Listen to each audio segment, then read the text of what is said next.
Addiction is a disease. We're here to make people virtuous, not harmless, to have a level of integrity, consistency, reliability, punctuality, altruism, and humility. Hello and welcome to Wellbeing. I'm Jack Hodgins. Today I'll be discussing problem gambling recovery. We are joined by Edward Handley, CEO and founder of Hills and Ranges Private, a behavioural change and drug rehabilitation facility based in Victoria. Ed is here today to share a little bit about Hills and Ranges Private and also a little bit about problem gambling recovery in general. Hello Ed, and welcome to the program. Hi Jack, thank you for having me. What is the optimal time for someone to seek help with their problem gambling? Look, it's an interesting question because it can be a bit pragmatic and malleable to each individual. At Hills and Ranges Private, we like to say a stay between 4 to 8 weeks is going to be an optimal stay. There's this idea within facilities that the longer you stay, the higher chance of success you have. But the reality is it has a lot to do with the time that you spend inside of it, what you do with it. So efficiency comes into the level of success. So what we have to offer within a 4 to 8 week program is a curriculum which is in line with their stay, so that they have the tools to, per se, pack a parachute of recovery by the time they leave and enable them to pull it on the outside. It's important that they take the credit for their work. Look, a 4 to 8 week program, it's optimal and it works and it has really good success rates. Do you find that people, when they do first undertake recovery, where are they at usually? Are they really in with the addiction, or what's the story there?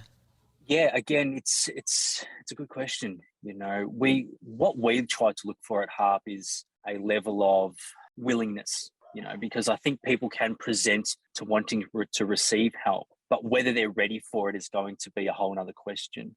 We have a policy at our facility where it's acceptance upon assessment only. So an open door forum may sound great, but the reality is creating an environment which is going to be productive to everyone participating in the program, again, is going to play on the success rate. So we really look for the willingness. So for the people that call our facility up, look, we get them at all stages. Sometimes they're calling because they've had enough. They do want to fix the problem. They're after some change. They're trying to rebuild their lives, rebuild their families, rebuild their finances. But then I guess there's other people that are just wanting to explore the option. Because I think with rehab too, it's generally we're the last call, unfortunately. I wish we were the first call, but people tend to explore all other options first. Go see a counsellor, go see a psychotherapist, go see a psychologist, go see a psychiatrist, go see a doctor. And when all fails, call a rehab, right? And I wish they would save a little bit more time by opening up that line of conversation with us, because our job and duty at Hills and Ranges Private is to relieve the idea of a stigma towards rehab. 1 in 4 people in their lifetime is going to suffer from a level of mental illness, be it gambling addiction, be it alcohol addiction, be it drug addiction. It doesn't matter. 1 in 4. So that's about 6 million people in a year. But we don't see 6 million calls. I'll tell you that right now. We would love to see more people reach out for more help, so we can guide them in the right direction. Even if we don't think they're a right fit straight away, it's better off to give them some guidance so they can start that process of recovery, because it is a process. It's not a cure, if that makes sense. When you approach the recovery of gambling, is it different to how you approach, say, drugs and alcohol? We are going to be malleable in some areas, of course. We find that with gambling addicts, they are quite high-functioning people, right? Very high-stimulated. So they're stimulant users. So when we talk about a blanket approach recovery system, which unfortunately a lot of mental health is treated like, it's just they're suffering from mental health, this is the way we treat all of them. It just doesn't work, Someone that's suffering from a heroin addiction is not going to be the same personality as someone suffering from a gambling addiction, because one's a depressant, one's a stimulant. So yes, you are going to have a different approach to it. The approach we have is a self-authoring program. It's like getting to know who you are, why you react the way you do, and how you can identify when you are acting incorrectly, because 1 + 1 = 2. One behavior plus another bad behavior equals gambling. So it's about finding the equation to recovery and constantly self-authoring yourself so you do the right thing. The beautiful thing about the program too is it only goes for 24 hours at a time. Yep. You don't have to commit to that long. People don't stay awake for 24 hours at a time. Well, they shouldn't anyway. And, so realistically, the approach is you have 16, 14, 15, 16 hours a day to commit to a program to better yourself. And all we're looking for in our facility is increments of personal development of 0.5% a day. That's all. We don't want to change you completely already and on day one, just 0.5%. And, over not even a year, say 200 days, you're 100% a different person. And that's just by doing small things slowly, but right. Consistency is what we're after. Is gambling an addiction? Most definitely, yeah. It's best off to say as well, gambling is the solution to the problem, right? I think the forefrontal and easy thing to say is gambling is the problem. But the reality to it is, and when we delve a bit deeper into treating it, it's actually a coping mechanism for them, because getting into a bit detailed stuff, it has to do with coping with traumas. In specifics, generally childhood traumas, generational traumas, but traumas in general. And addictions come out in different ways. So gambling's definitely one of them, but the impact that it shows on the brain, such as taking drugs or drinking, is exactly the same. Yep. So the same release of dopamine, the same release of glutamate is shown through a PET scan when they do it, So it's the solution to the problem, So the problem's a lot deeper than the actual gambling. Is it easier to kind of recover from a gambling addiction than, say, heroin, or is it pretty similar? Look, unfortunately, with gambling, it's readily available and it's acceptable in society. You can't turn a TV on, or you can't even turn a sporting event on without it being thrown in your face. You can't drive around a freeway without seeing a billboard in it. It's in your face constantly. Is heroin addiction in your face constantly? Look, if you go to certain parts of towns, yeah, you might see it, right? But the reality of it is it's not socially acceptable. So is it more difficult? Look, again, it comes down to the individual. It comes down to the individual. It's a process. Is it more difficult? Case by case. It can be. It may not be. Look, they're completely two different types of addictions. One is definitely a lot more taxing on the body. But again, gambling is something that's socially acceptable. So that there is quite difficult as well. Would you mind telling us a little bit about Hills and Ranges and how that kind of came to be? Raya and myself created and founded Hills and Ranges Private. Again, we had some experience in mental health in the past. And from our experience, we simply just believed, one, there was a lack of a mission involved with mental health. Two, there was a lack of a standard which should have been provided, So when we talk about what entailed and how it came, it was, how do we improve mental health was the biggest question. And what can we do?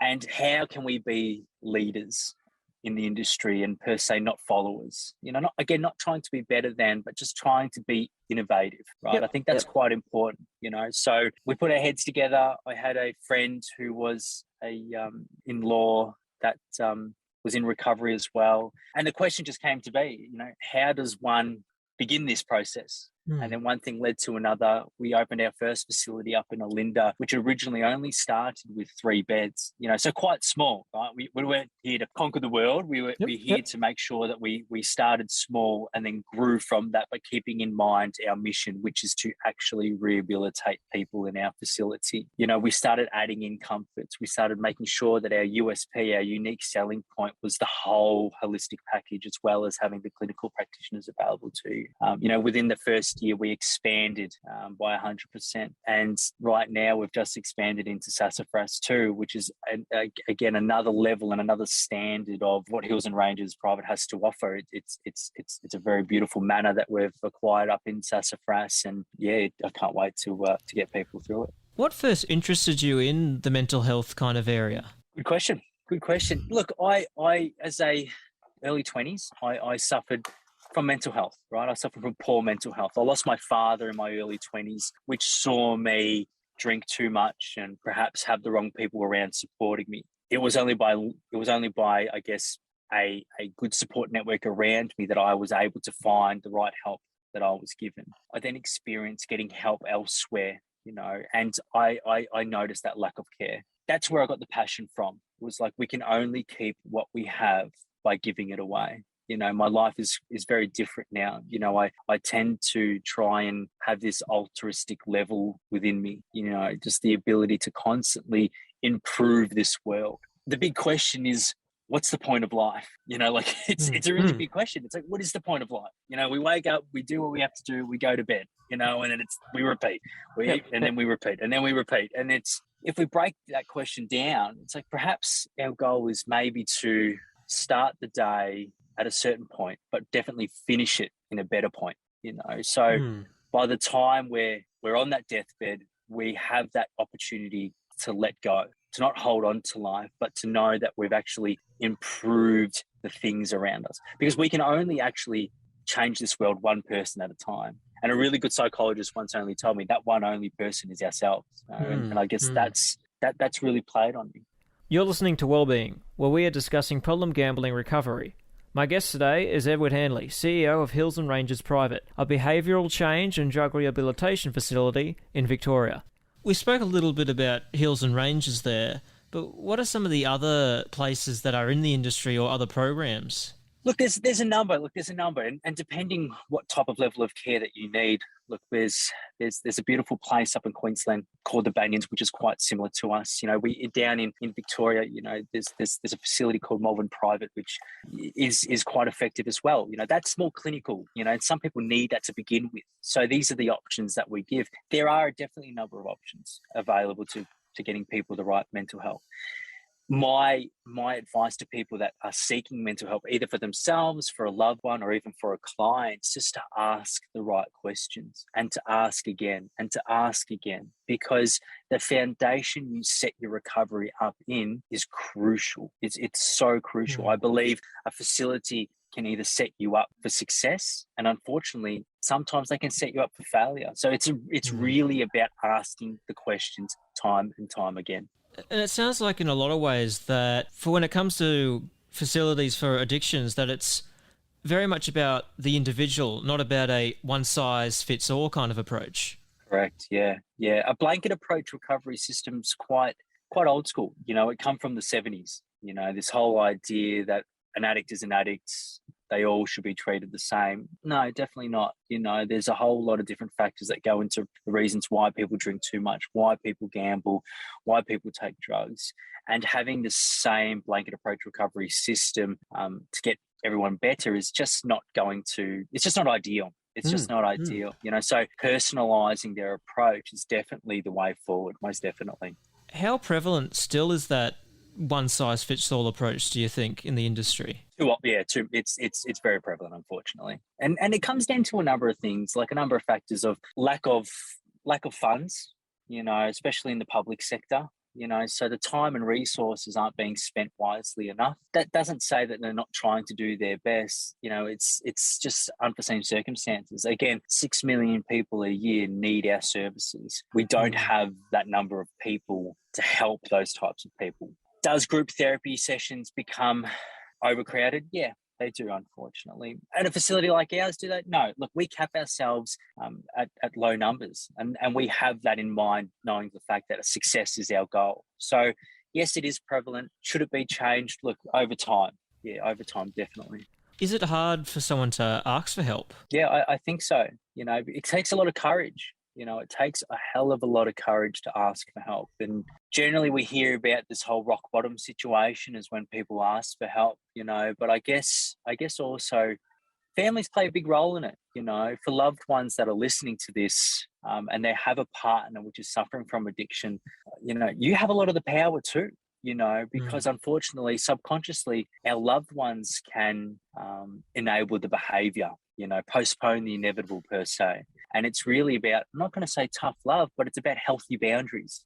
I will not support you and I will not hold your hand whilst you kill yourself and us in the same process. It's definitely a healthy boundary because the individual needs to go through the journey of recovery themselves. And yeah, look, asking for help it's like it's a hats off thing. When someone comes to us and calls up and they ask for help for themselves, the first thing I do is I congratulate. It's like, well done. And the first thing I need to tell them too is like, this is not a punishment, this is a celebration. You're asking for help. Welcome to a safe place. What is the attitude that someone needs to have when they're going to undertake rehab? There's an old saying, it's called the how of the program: honesty, open-mindedness, and willingness. They're the three key factors. I like to throw a C in there as well. commitment. There has to be a level of commitment too. But honesty is so important, because I think a lot of people can sometimes present themselves as not who they are. And the reality is we can only fix the person you present. So we don't want to be fixing a fictional character. So make sure you're honest. If it didn't work, ask yourself the question, why didn't it work? Because we can only fix the person you present. Open-mindedness is because you're going to experience something you haven't experienced before. And perhaps sometimes a lot of this is to do with spirituality as well, a level of guidance not under your control. So for someone that can be quite successful in what they do, whatever they do, having a level of spirituality is going to be a struggle for them. So open-mindedness is key as well. It's like, you know what, perhaps everything that I do know maybe isn't working for me. And maybe what I don't know is a hell of a lot better. And so there's that level of trust that needs to be put into the process, and willingness. Like, hey, you have to want to be there. If you don't want to be there, it won't work for you, And then it comes down to that commitment. It's a commitment. But again, Jack, it's only a daily commitment for as long as you want, because if we say it's a lifetime commitment, it's a bit scary, it's a bit scary, but daily, we can do that. What does gambling recovery look like, say, from the first phone call when they call you up and say, look, I want to get some help, to when they eventually have finished the program and they're walking out the doors? Yeah, it's a better understanding of who they are, a better understanding of who they are, a healthier mindset. So when they pick up the phone and they're asking for the help, we get the I have a gambling problem is what we get on the phone. But realistically, you more have a life problem, perhaps even a complexity problem, perhaps unresolved problems as well. So there is a hell of a lot more than just a gambling problem. When they leave, I like to see a level of calm, anticipation. I like to say to our patients, be aggressively patient, want it, but be patient about it, don't let go of it, be aggressively patient. It's a process. By the time they leave, I guess there is the nerves, but nerves is not a bad thing. We're not here to deny people's emotions. What we're here to do is actually embrace their emotions, understand them, but give them the right power. So we don't always need to have a negative connotation to say an emotion which is not overly happy, right? So if we feel a level of resentment, or perhaps even jealousy, or perhaps betrayal, it's about what we do with that emotion.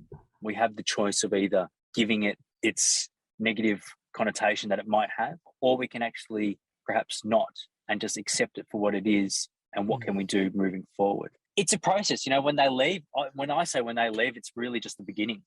And we hold their hands constantly after they leave. We like to see the success follow through. Is structure important when it comes to rehabilitation kind of programs? Most definitely, yeah. When they first admit, it's, the first things we can teach them is getting into a healthy stress management and anxiety management. And the best ways to do that is getting them into a healthy circadian rhythm. And structure is, and for people listening, the circadian rhythm is going to bed when it's dark, waking up when it's light. It's also putting in that level of planning and structure. So we pull out the diary and it's like, okay, what are the first things that we need to do? And some people think, oh, look, I've got A, B, C to do today. This is what I'm going to do. It's no, it's quite simple. What time am I waking up tomorrow? What time am I going to bed tomorrow? They're the two first things I want people to put into their structure. The next things is, when am I eating? Right? When am I eating? What time's breakfast? What time's lunch? What time's dinner? Then when are my therapy sessions on? And then when am I talking to my support network? And then after that, if I have time, what can I do with it? But it's keeping it simple, right? So when we talk about structure is such an important tool for stress, such an important tool for anxiety, and it feeds that positive feedback loop in one's head, working towards a goal. So having that structure in the day and you're ticking all the boxes as you do them, it feels good. That's that positive feedback loop that you're resorting to. But also the beautiful thing about a structure and a plan is it's not the warden. It's not going to punish you if you don't stick by it, but at least you've got something to work along, so be gentle on yourself. At least have a structure there, but know that it's not someone that's going to get you in trouble. It's just there to give you guidance. And the goal of a structure too is to make sure you end the day in a better note. That's the whole goal of it. What would you say is some of the biggest challenges in problem gambling recovery? how glorified it is, how glorified it is afterwards, because it's everywhere, So when they're into recovery, I think they start to notice how much it is everywhere. It's advertised. It's a part of the culture. The Australian culture is one of drinking and gambling. Unfortunately, it's a hard thing to say, But I'm not after saying things that are going to make people feel good. It's the truth, right? The culture needs to be shifted. So the biggest things they face is entering society where something is so socially acceptable, which is destroying millions of people's lives. It's a tough one. It takes a lot of willingness. You're listening to Wellbeing, where we are discussing problem gambling recovery. My guest today is Edward Handley, CEO of Hills and Ranges Private, a behavioural change and drug rehabilitation facility in Victoria. What are some strategies that family members and friends of the people that have the gambling addiction can have to help or to just get through the day? The support network is going to be incredibly important, and it's about receiving the right help too. So it's one thing to get the addict the help that's needed, but it's another thing too to make sure that the family is a part of the process as well, because they also have the understanding that it's a choice, unfortunately, but addiction is not a choice. The gambling is not a choice. The drinking is not a choice. The drugging is not a choice. It's a disease. It's the solution to the problem. The loved ones, family members, husbands, wives, kids, they need the education around it too, because then it becomes a level of not so much sympathy, but you want empathy for them, It's because it's an us disease. It goes to everyone. It's a pebble in the pond analogy. You drop that pebble in the pond when you're unwell, the ripple effect is felt by every single person. But the beautiful thing about it is once you start getting better, the pebble in the pond analogy works the same way. You get better, the ripple effect touches everyone around you as well.